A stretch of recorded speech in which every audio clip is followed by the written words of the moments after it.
Vas, dragi prisutni, što i večer odlučivte da bideme zajedno i da продолжиме с ова серија на библиски предавања. Зборувавме за молитвата во минатите предавања. Еве вечера продолжуваме пред нас на интересно размислување глас од небото. Минатиот петок вие кои бевте зборувавме за Лазара, сеќавате, за воскресението на Лазар и видовме дека таа Исусова молитва многу кратка, но многу содржајна и наистина се случило чудо. Воскреснал Лазар.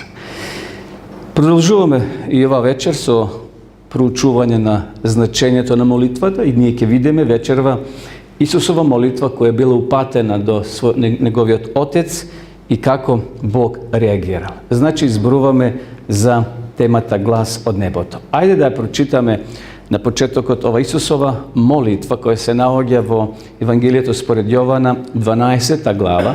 Читаме од 27 до 28 стих. Еве го текстот.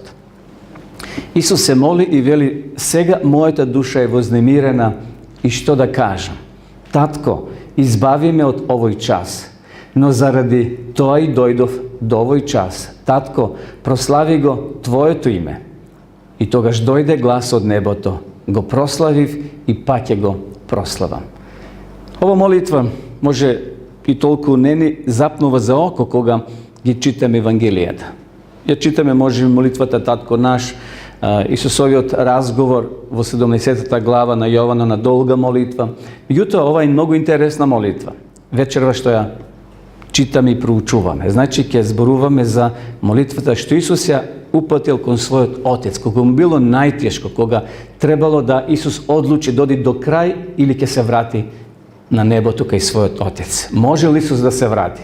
Може ли да го прекине сето тоа измачување кое го очекувало во неговиот живот? Меѓутоа, овде Исус се моли и вели: Татко, избави ме од овој час. Но заради тој дојдов до овој час. Исус бил свесен зошто се родил на оваа земја. Исус не дошол на оваа земја на некој туристичко патување. Не дошол нешто да извиди па да си замине, да биде како на одмор или како туриста. Исус вели: јас знам дека до овој час ќе дојде, дека овој миг ќе дојде, но што вели? Татко, прослави го Твоето име. И тогаш вели дојде глас од небото. Бог вели: го прославив и паќе го прославам. Овде имаме две работи: хипотетичка молитва и вистинска молитва. Првата е како овде што читаме: Татко, сочувај ме од овој час. Исус ова хипотетички го моли. Знае дека до тоа нема да дојде. Ако Бог го избавил Исуса од тие агони во кои ќе се најде, тогаш планот на спасението ќе се прекине. Но вистинската молитва е: Татко, прослави го името свое. Сега, во овој час. Исус знал дека пред него е Гецеманија. Исус знал дека пред него е 2 дена малтретирање, психички и физички. Тој знал дека ќе биде суден кај еден, кај друг, кај трет. И на крајот евреите ќе кренат рака за да биде осуден. Исус ето тоа го знаел, зашто и тој учествувал во планот на спасението. Меѓутоа сепак сега тој се моли: Татко, сочувај ме од овој час. Тој се моли како формално, но сепак тоа го чувствува, бидејќи Исус се борел како човек, а не како Бог во овие тешки мигови. Небесниот глас како одговор дава драматичен тон на молитвата. Бог вели: ти ме прослави и јас те прославив. Еве, овој диаграм ни укажува како може да го сватиме, да го разбереме Евангелието според Јована. Значи имаме вовед во првата глава од 1 до 18, потоа имаме книга на знакови, на знаци на работи кои се случувале, и потоа книга на страданија. Од 13 глава, ако го отворите Евангелието според Јована, ќе ги видите Исусовите внатрешни маки кои ги проживува. И на крајот епилог или завршеток. Интересно е ова Евангелие и убаво е малце да го постудираме и да прочитаме. Овде, значи 12 глава, кај што сега ние ќе се задржиме во ова предавање, еден вид мост, спона помеѓу првиот дел и вториот дел на Евангелието според Јована. Потоа крајот на Исусовата јавна служба и, како овде што читаме, го насочил својот поглед на крстот. Исус знаел што го очекува, дека го очекува Голгота, дека го очекува крстот. Ова Гецеманската градина, веќе неколку пати ја спомнуваме, интересна, составена од дрвја, какви? maslinovi dravi. Znači, to se po stotici godini stari stebla. Ovdje Isus naogjal vreme za uteha, vreme za razgovor su svoj Otec, vreme kaj što se ispraznoval vo molitvi i se ponil so nebesna sila, za da izdrži vodenovite koji predstojuvat. Jovanovska Getsemanija neko je narekao. Vidite, Jovan ovdje go opišava doslovno ono što Isus go doživoval. Nastavno diše so getsemanski kvalitet. Interesna je ova Getsemanija kaj što Isus donesao odluka dodi do kraj, da ispije čašata koja je stojala pred njegom. Proslavuvanje na Božето ime. Paralela со Татко наш. Сеќавате таму во Мати 6 глава, кај што ли се свети името Твое. Повтори Исус и во ова молитва во Евангелието според Јована во 12 глава, на прво место го става Отецот, Бог, да се прослави, а не тој самиот. Помазање на Исус со масло во Витанија. Ова е таа цветна недела, сеќавате, кај што е проречено и во Захарија, во 9 глава. Меѓутоа, знаете што се случува овде, нели? Во Витанија, Исус, што е направено со него? Е помазан, сеќавате, со масло.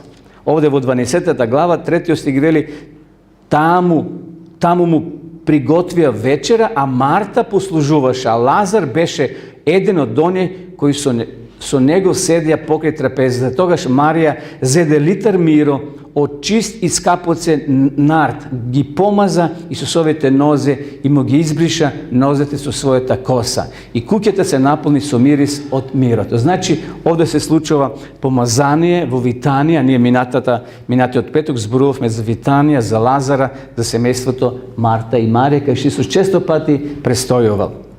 Потоа, триумфално влегување во Ерусалим. Тоа се случува во 12 глава. Затоа таа е спона мост помеѓу првиот дел и вториот дел на Евангелието според Јована. Значи, овде Исуса ќе го дочекат во Ерусалим и ќе го поздрават царот Израелев. На што ќе јави Исус? На коњ или на магаре? На магаре. Овде во 13 стих вели во 12 глава во истата книга од Јована. Еве го текстот, кај што вели, зеде пални гранки и му излезе во пресед и викаше Осана, благословен кој доаѓа во Господовото име, Израелевиот цар. Исус немал намера, Исус не сакал да биде поставен за цар. Неговата намера не е да биде цар на овај народ, на оваа земја. Крстот е представен како средство за откривање на Божјата слава и токму преку тој крст, знаеме, ќе се прослави самиот Бог и самото небо. Ајде да одиме еден чекор понатаму. Овде во 12 глава, од 20 и 21 стих, читаме една случка. Грците сакале да го видат Исуса. Слушнале за неговите чуда, една група на грци сакале да го поседат. Меѓу поклониците дојдени на празникот имаше некои грци. Тие му пристапија на Филип, кој беше од Галилејска Вицаида, и го помолија, велејќи: Господине, сакаме да го видиме Исуса. Интересно, од секојаш постојала желба кај луѓето да видат некоја позната личност. Дали е премиер, председател на држава, дали е некој лекар, некој големо име, едноставно луѓето сакаат да видат некоја личност поголема од нив или некоја поважна личност. Во овој контекст, овие грци дошле и го побарале Филипа да им направи спој или да едноставно ги запознае со Исуса и да го видат. Верата ги отвара очите на нашето срце. Интересно, ние понекогаш, денеска не го гледаме Исуса, но со очите на нашата вера ние веруваме во Бога. Никој од нас Бог не го видел, ниту Исуса Христа. Грците сакали да го видат лично, за нивната вера да се зајагне. Но каква е дефиницијата на верата? Ја знаете од евреите така, кај што вели вера е што? Нешто што не го гледаме, а веруваме. И ние денес Исуса не го гледаме, но со очите на нашата вера, ние, браќи и сестри, го познаваме, го гледаме и веруваме во нашиот Спасител Исус Христос.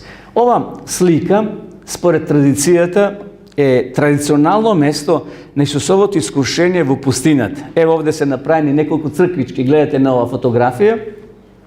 Сатанското искушение на Исуса, знаете, имал 3 искушенија така, во пустињата, кај црквата, кај го донел сатаната и овде да се поклони на оној висок рид и вели, ајде скокни доле, ќе те пречекат, неле, и од црквата кога му рекол, ќе те пречекат ангелите. Сушност, ova je tradicija, da li je ta karpa točno ili ne, ne je važno. Važno da je Isus imao iskušenja i to je gi pominal, gi pobedil radi nas. Satanskото iskušenje не Исус во пустинята. Остварување на мисијата со игра во склоп со неговите правила, а не по патот на крстот. Гледате, сатаната сакал Исуса да го воведе по некоја друга патека, а не преку патот на крстот до целта. Сатаната го знаел планот. Тој е дошта мудар. И тој ја знае Библијата, ги знае сите правила. И тој знаел дека ако успе Исуса да го скршне тој пат кој води кон крстот, би успел. И затоа му нуди други средства, други патишта за да стаса до целта, што е невозможно. И затоа, еве, гледате ова слика овде од Густав Доре, насликана или некаде 1832 година. Сатаната го куша Исуса од ова брдо. Ајде скокни доле, или поклони ми се, ќе ти ги дадам сите царства. Интересно, сатаната нуди нешто што украл. Тој не е негово, тоа не е негова собственост, тој не ја создал ова земја, туку Бог ја создал. Но сатаната успел да ја отме, да ја отргне од рацете на Адам и на Ева и да стане господар. И сега тој вели, Исусе, само ако ми се поклониш, не мораш да одиш на Голгота. Зошто ти е Голгота? Зошто ти тој крст? Па јас ќе ти ги дадам сите царства, односно сета земја. Зошто Исус требало да умре, почитување? Тоа е вековно прашање. Зарем не постоел и друг начин? Зарем не постоел и друг пат за да се спаси човештвото? Очигледно не постоело. Еве, господинот Џон Полин, познат теолог, се уште е жив и на овие простори има доаѓано во Хрватска, има држано предавања. Еве што кажал. Можеш да ги имаш сите царства на овој свет и без умирање.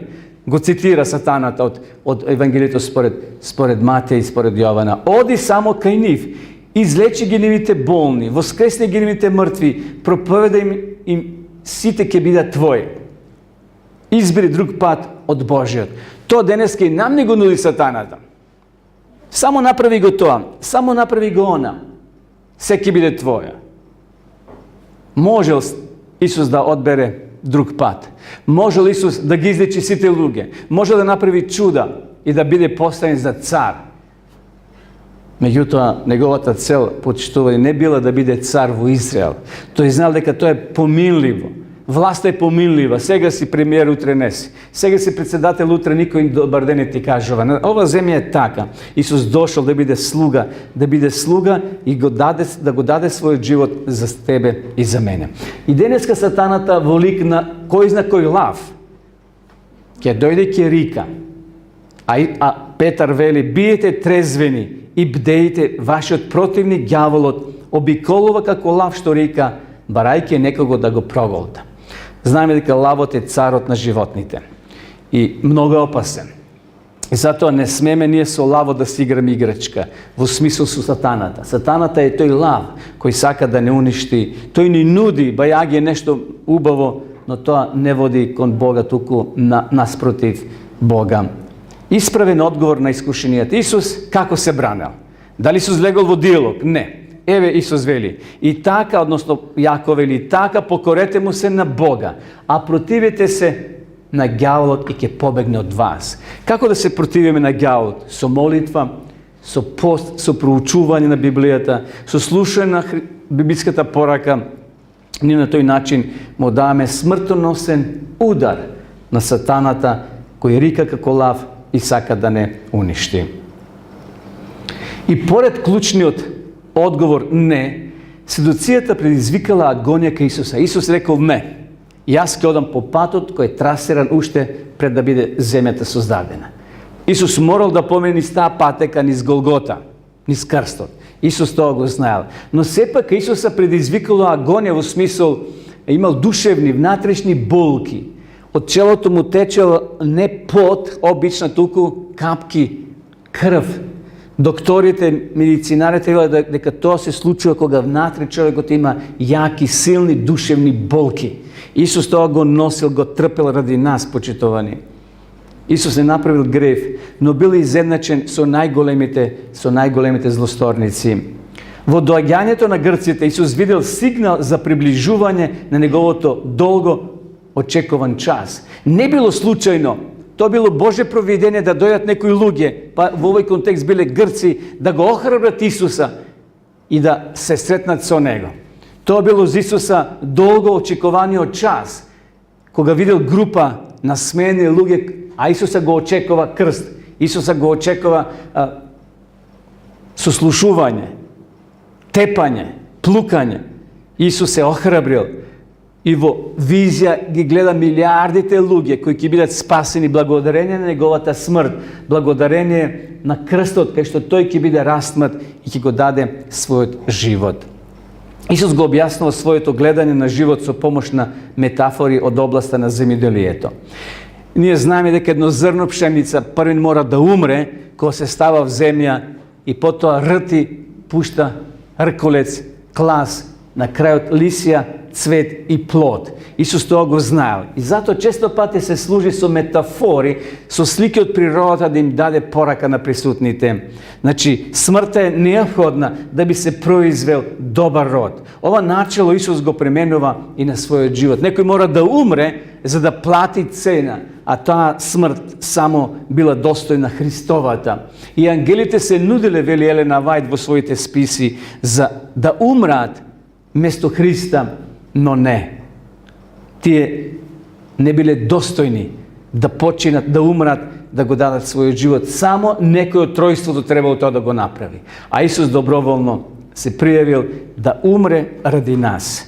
Preko njegovata smrt, preko svojata smrt Isus će biti dostupen na site. Interesno. Preko smrti Isus stanova dostupen pa i na Grcite, koji se smeteni za neznabošci, koji se smeteni za paganci. Apostol Pavle imao debata tamo na Areopagu su Grcite. No i tamo našel pobožne luge koji se molio da nekoj nepoznat Bog. Očigledno, v vsekoj narod ima dobri luge, v vsekoj narod ima plemeniti, no vsekako ima i one drugite. Večni život je Božji dar na vsekoj koji verova. To je dar besplaten i vsekoj može da go prigrabi, da go dobije, vsekako ako posaka i ako odluči da go sledi Hrista. So vnatrešnji pritisak probal da se odbrani na toj način što je izgovoril odlučna molitva. Isus imao pritisak, to go spomnavme veke nekoliko pati. Той pokušava preko ta molitva da se oslobodi od natrešnji od pritisak kon Boga, kon svojot Otec. Svojata odluka je donio da ne izbere niti drug pat osven onoj koji će go proslavi tatko. Interesno, može da izbere drug pat.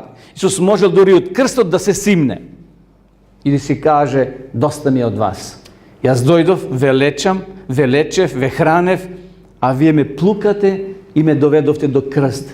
Se svrtuva Isus i bega, odnosno zaminuva koji Otec. Može to da go napravi? No Isus znao deka na cedilu će ostavi milijardi luge, a njegova ta cel sušnost i zato bila da se rodi kako čovjek, da žive i na kraju da go otkupi čovještvo preko svojata smrt. Dojde časot da se proslavi čovečki sin, togo pišova vo 12. glava, 23. stih. Isus im odgovara na Grcite. Koja je njegova ta misija? Zašto Isus došao? Da go proslavi Otecot. Dojde časot da se proslavi čovečki sin. Svekako interesno, preko smrta Isus će se proslavi. Iako Isus i preto bil veke proslaven, zašto slušali za nego deka pravi čuda, deka leči bolni voskresnova mrtvi, no sega čuknal toj posleden čas. Što znači to Isusov čas? Isusov mig.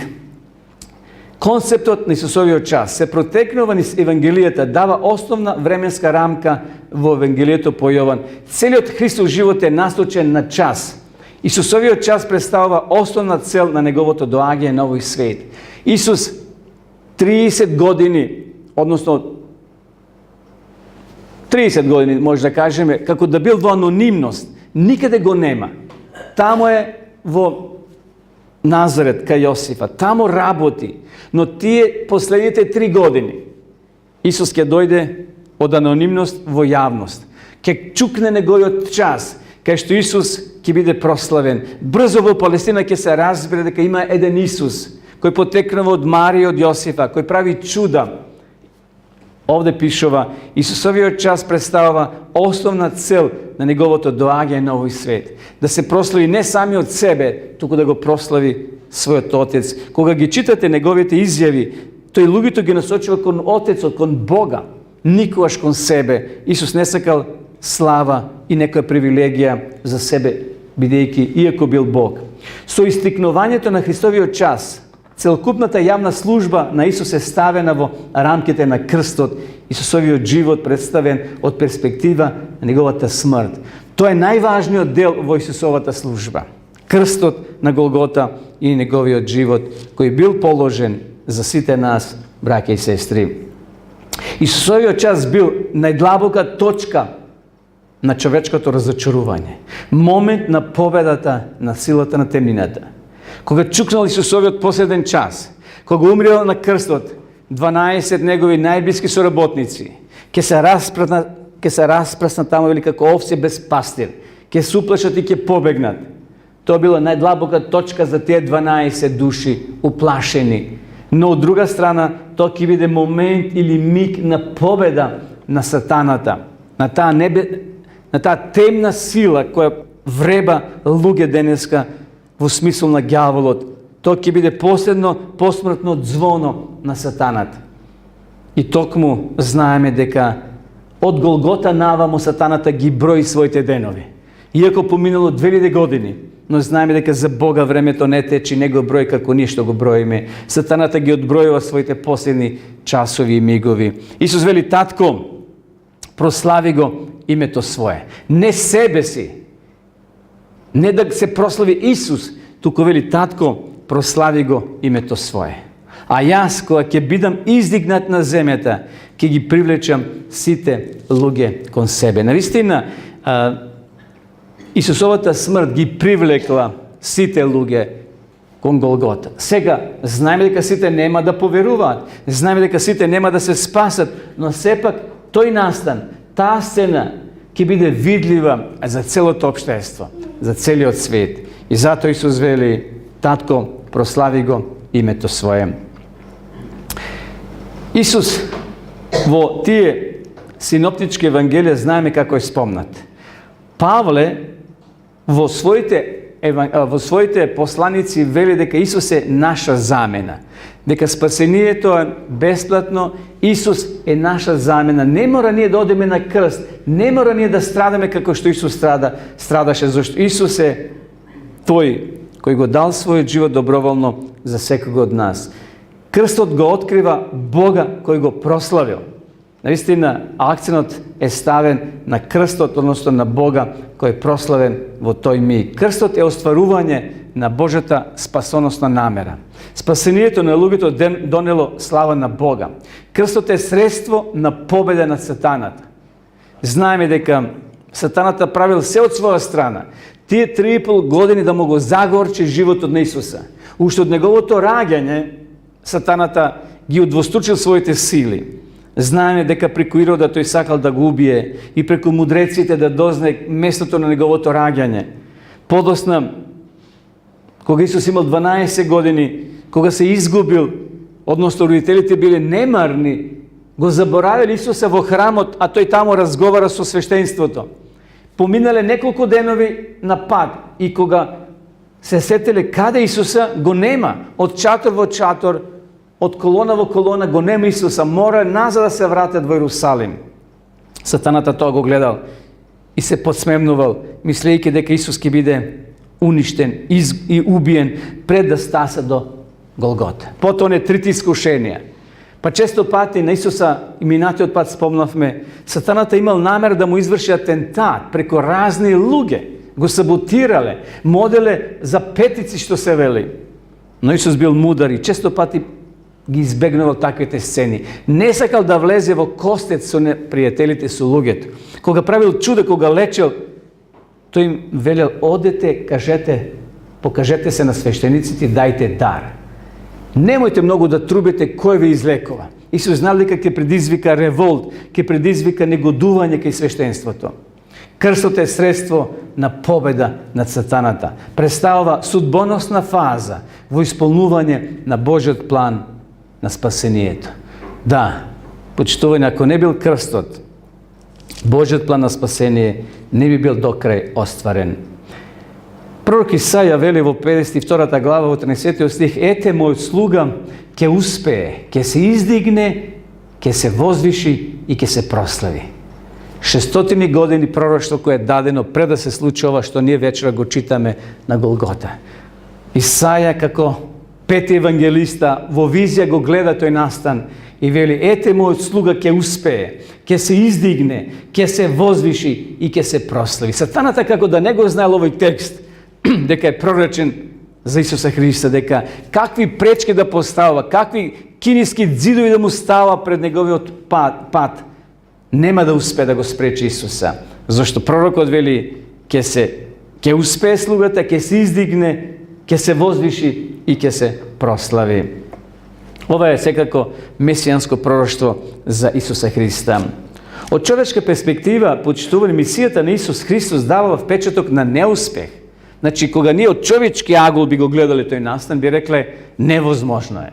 Па тука е римската власт, римска војска која била челична, зашто римјаните пошле да го потребуваат железото во своите копја, во своите одбранбени овие орудија.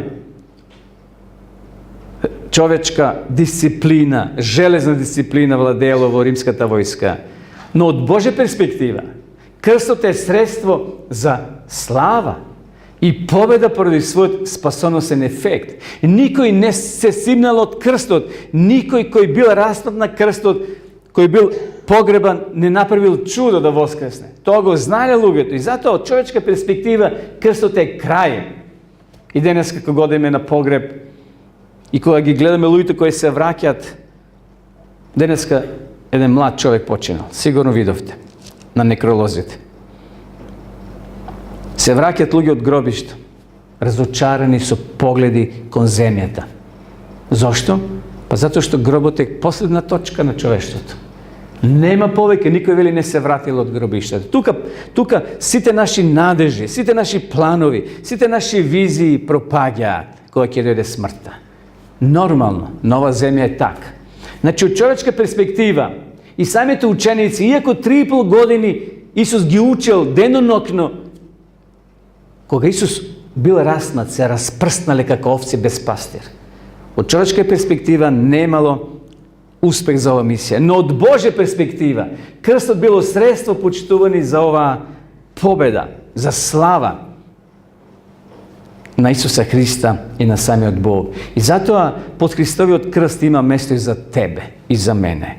Без разлика какви сме, што сме, од каде сме, што сме сториле, ако дојдеме под крстот, со покајничка молитва, Исус ќе ни помогне и ќе ни прости Бог. Татко, прослави го својот име. Како да ја разбереме почитување ова молитва? Прво, прославување за Исус значило крст. Преку крстот Бог, односно Исус, сакал да го прослави својот Отец. Неговата молитва била молба за исполнување на крстот. Значи, доди до крај во исполнување на Божиот план на спасението. Исус не го одбрал патот на помал отпор, туку крст. Ова одлука ја донел со цел да ти пружи можност за спасение. Интересно. Денеска луѓето барат пат со помал отпор, со пат кој нема толку да се напрегнува човекот. Меѓутоа, Исус го одбрал оној вистинскиот пат, а тамо го очекувало крстот. Крст кој треба да го помине и го поминел. И благодарение на Христа денеска ние може да кажеме дека сме спасени. Што е Божја слава? Ајде да видиме во Стариот Завет. Единствен квалитет кој го прави импресивен во очите на луѓето. Означува светла и силна манифестација на Божјата личност. Откривање на неговото присуство. Значи, тоа се моменти што е тоа Божја слава. Значи, квалитет кој го прави импресивен во очите на луѓето. Значи, кога ќе видиме некоја слава, ние сите се воодушевуваме. Пред некој ден ја гледавме месечината за темната и луѓето ја слика, снима, гледа, значи се воодушевуваат. Означува светла и силна манифестација на Божјата личност. Го знаеме Мојси кога се вратил од планината горе со цела слава, односно бил во присуство на Бога и дел од таа слава била абсорбирана дури на неговото лице. Еве што кажал Герхард фон Рад. Концептот на светост не може било на кој начин да се изведе од други човечки мерила на вредност. Тоа не представува нивно воздигнување до најголем степен, ниту нивно надминување. Светоста може да се означи како голем странец во човечкиот свет, односно искривена реалност која никогаш не може да се вклопи во светот во кој човекот е дома. Значи, ние понекогаш не може да ја сватиме таа слава, но Бог нашол начин да се приближи до луѓето по пат еве на оваа сцена. Сеќавате од Стариот Завет. Евреите имале светилиште, внатре имало две оделенија и во второто оделение се наоѓало овој ковчег со 10 Божји заповеди и овде имало мана, таа храна што паѓала од небото за израелците, и тука се покажувало на шекина, слава.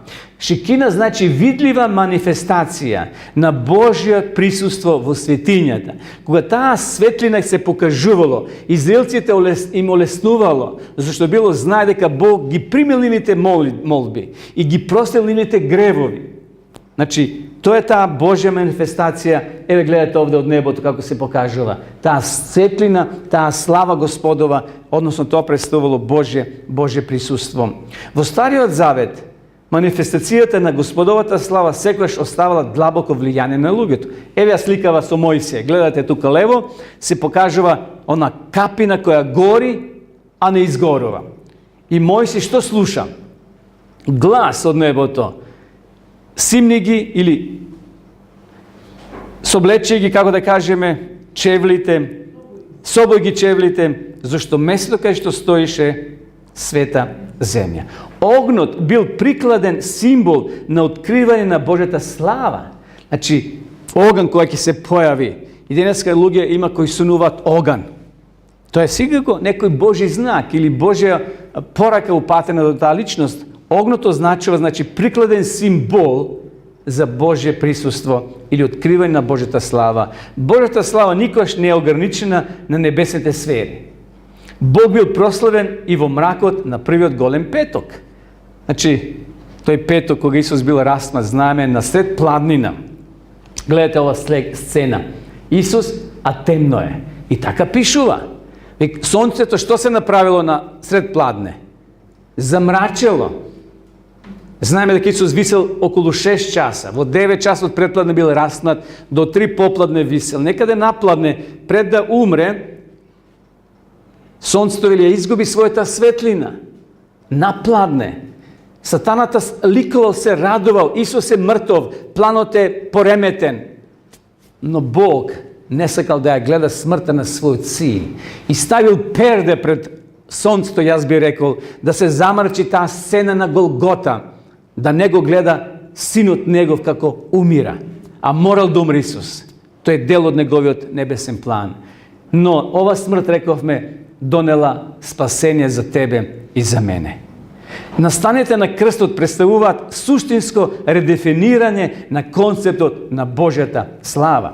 Понижувањето на Господарот на Вселената довел до темелен заокрет. Сатаната се радувал. На тој начин тој мисли дека го понижил Исуса. Знаете што се случило горе?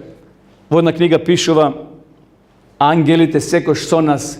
Ке карикирам што пишува, вели, кога Луцифер бил исфрлен од небото. И кога не можел да влезе во тројството, и кога го видел Исуса, му се заканел, рекол: ќе те чекам долу, ќе те чекам на друго место. И го чекал 4000 години да дојде мигот кога Исус ќе се роди на ова земја и ќе го чека на крстот. Овде сатаната го понижил Господарот на Вселената, нова планета, тој Исус Христос, зашто тој е Создателот. Но крстот ќе направи редефинирање на Божјата сила, на Божјата слава.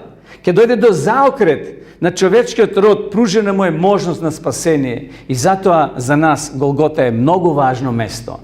Не како физичко место таму поред Ерусалим, туку во духовен смисол Голгота е место каде што Исус е распнат и каде што е платена големата цена за нас. Божјата победа не е извојувана со демонстрација на сила, туку тоа било победа на вредностите. Крстот открива дека вистинската сила не лежи во надворешното влијание, туку во карактерот. На Голгота се покажал почитувани вистинскиот карактер. Кој е? Кој е сатаната? А кој е Бог? Бог можел одамна да го збрише од лицето на земјава сатаната, но Бог чекал да созре плодот, да созре луѓето да вкусат дека е горчлив, дека сатаната не нуди ништо освен лага. И затоа Голгота е чудно понекогаш.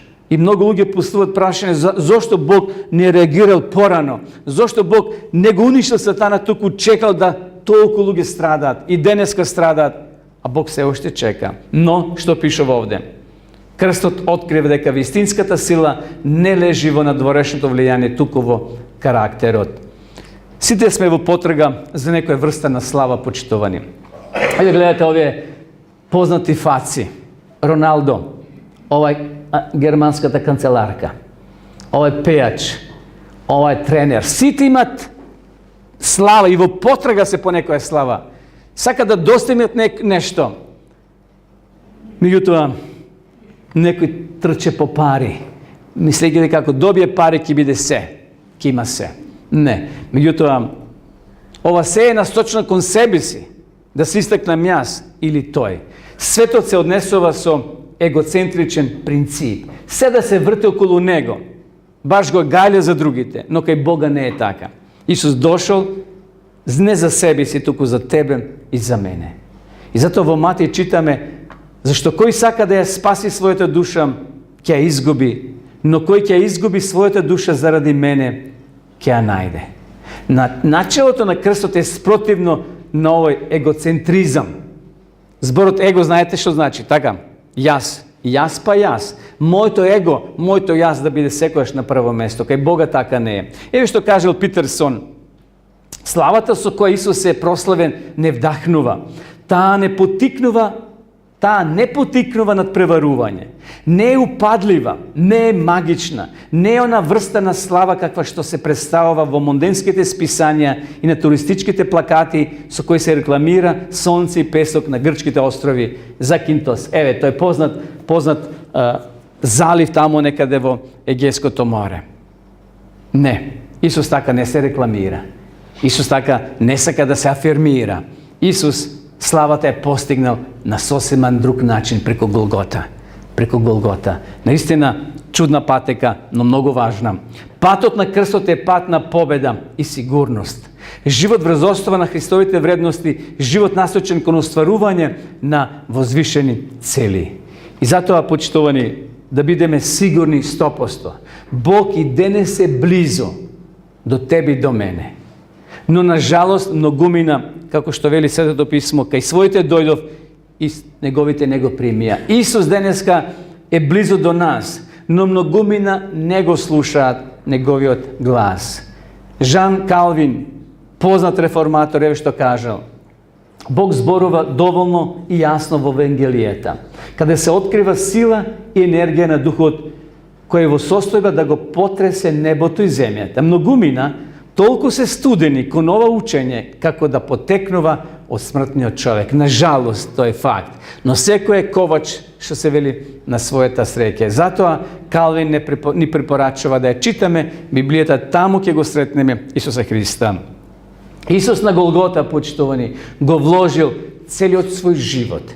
Исус го вложил својот живот за тебе и за мене. Прашање за нас вечерва и за сите они кои не следат и кои не гледат и слушат, како ќе одговориме ние вечерва, денес, на неговата љубов?